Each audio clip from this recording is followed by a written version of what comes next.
and welcome back to my channel. This is an update on Ahmad Avery. There's nothing fun or happy or even remotely good about what I'm about to talk about. I read the article, got an image in my head, and was crying in my car. That's just how bad this is.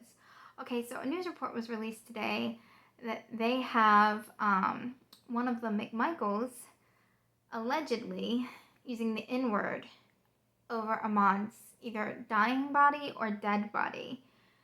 Also, as I've stated previously before, the McMichael's daughter took a picture of Avery's body while it laid in the street. Other information was released today, and we are going to talk about it all. We're going to talk about my feelings, and we're going to talk about how this is so wrong, and how it proves that the McMichaels genuinely had no fear of what they were doing, in which they were committing a hate crime. They knew they were committing a hate crime, and because the police department has let them get away with other stuff, and that the police department, I'm like 99.9% sure is racist,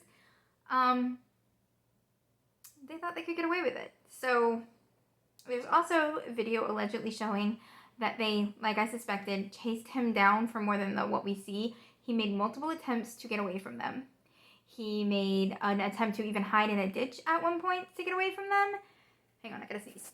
That would have been attractive. Made multiple attempts to get away with them, including hiding in a ditch.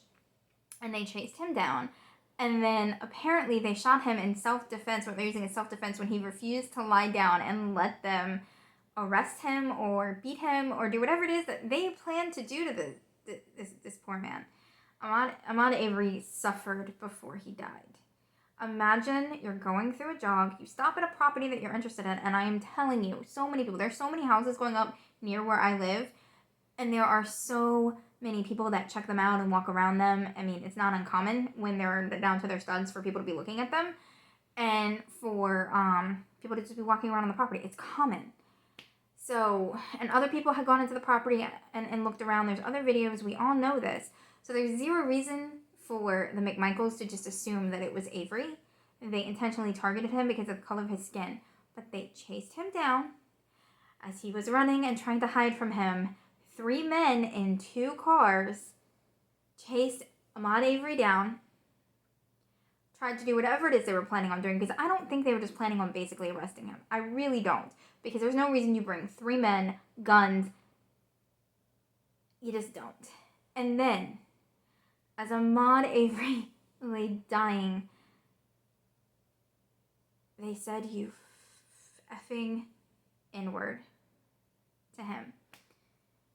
I cannot imagine those being Avery's, like, literally Avery's last thing he hears is someone screaming a racial slur at him. Is absolutely horrific. Unforgivable. And the worst part about this is the police department took this off as self-defense and wasn't planning on investigating this. They were just gonna write it off as self-defense and be like, whatever. And they investigated a black woman trying to help another black woman vote harder. Like, they actually prosecuted her. And then she wasn't rigging the ballot. She was just showing her how to make the machine work. Prosecuted her twice. And they couldn't take 5 minutes to investigate Ahmad Avery's murder. And you can't tell me that that is not corrupt. The FBI and everyone else needs to be looking at everybody in that police department. Plus, how many times has the police department and people like Mr. McMichael, douchebag, douche king, harassed black people, done harm to black people, because he had an awful lot of confidence that he was going to get away with it, and that is suspicious to me. The fact that they filmed it, and they took pictures of his body while yelling racial slurs at him, I guarantee you, this was like a deer hunt to them, because if you think about it, you film it, you chase it, you take pride over it, and you take a picture of your, like, you take a picture of your, I don't even know how to put that. You get what I'm saying. Ahmad Avery was not an animal. Ahmad Avery was a human being with family members that loved him, with friends and a girlfriend that loved him. They stole his life from him and had the nerve to yell a racial slur at him. They stole his life. They stole him having children. They stole him getting married. They stole any future jobs he could have had. They stole everything from him and his family. And they are continuing to victimize him to this day by trying to paint him out as a criminal and trying to make it look like Avery did something when Avery didn't. Avery did nothing that day that justified his brutal hunting, the brutality of it, hunting him down like an animal and then yelling racial slurs at him. Nobody deserves that. Nobody deserves what was done to Ahmad Avery. And if he does not get justice, it's just one more list of how America is incredibly unjust and how we live in two different Americas. It's not acceptable. It's not okay. I don't know what else to say. I cannot believe. I mean, I had an idea that was probably what happened, but even though I figured they yelled racial slurs at him, actually hearing it broke my soul today. My husband had to sit there and remind me as I'm crying in the car that he was probably in shock. Hopefully he didn't hear it.